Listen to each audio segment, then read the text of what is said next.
that wasn't it. Understanding where we are, knowing where the Montreal Canadiens were, to allow them to come into our building, get the victory. We lose 3-1 with an empty net. And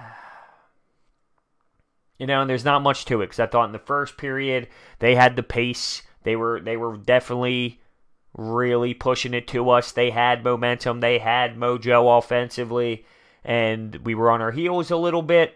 They get a first goal there. Oscar Lindblom doing whatever he does, and Gallagher, of all people, when we allowed a hat trick to him last time, he gets the first goal of the game. Then they get a point shot through that was this close to getting out of the blue line, but it ended up staying in. Third period was wacky as hell. There were so many calls that didn't get called, and the emotion from the crowd was screaming at the referees, "Ref, you suck!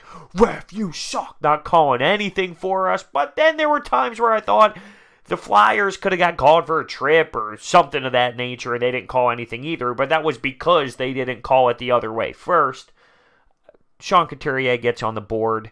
He scores his 30th of the season on the power play. And from there, that's all she wrote. That's all the Flyers could do before they put it into the empty net. This one hurts, just understanding where the Canadiens are in front of us. We had to steal 2 points there. And I wouldn't even say steal, because we were at home and the Canadiens were coming to us. They were traveling to the Wells Fargo Center, and the Flyers just couldn't get it done. In reality, there's not much to this game for me. Emotionally, I know where we are, and to lose this one, it's kind of like that Toronto one. Every loss like this, is the dagger's in us, and it's just going in deeper and deeper and deeper and deeper. Every single little loss like this. So, I mean, it is what it is, right? It's almost nearly impossible to keep a stretch together like we did. Eventually, you're going to fall. And, of course, when these eventual falls are occurring, they're occurring in games that we really need. So, on this big 4-game stretch that we had, you lose to Washington. You lose to Toronto. You have an amazing comeback win there in overtime to the Pittsburgh Penguins, and you fall to the Canadiens. We talked about it before. We talked about it before this stretch occurred. What did we need to do in that stretch?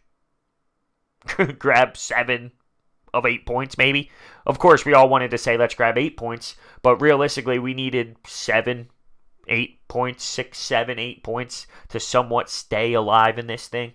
So this was a true, painful loss. And I'm just looking here to see what our remaining schedule is, because I just don't know off the top of my head. So on Thursday, we go to Chicago and play the Blackhawks, and they've pulled some wins together there. We play the Islanders again. We know how that Voracek thing went off with Boychuk, so keep that in mind for the emotional investment in that game on Saturday. The Caps, the Leafs, the Hurricanes, the Rangers, the Hurricanes again, the Blues, the Stars. I mean, it's no cakewalk. It's no cakewalk, and at this point, I watch the Flyers for enjoyment of hockey. The emotional investment at the playoffs is real. It is really minuscule.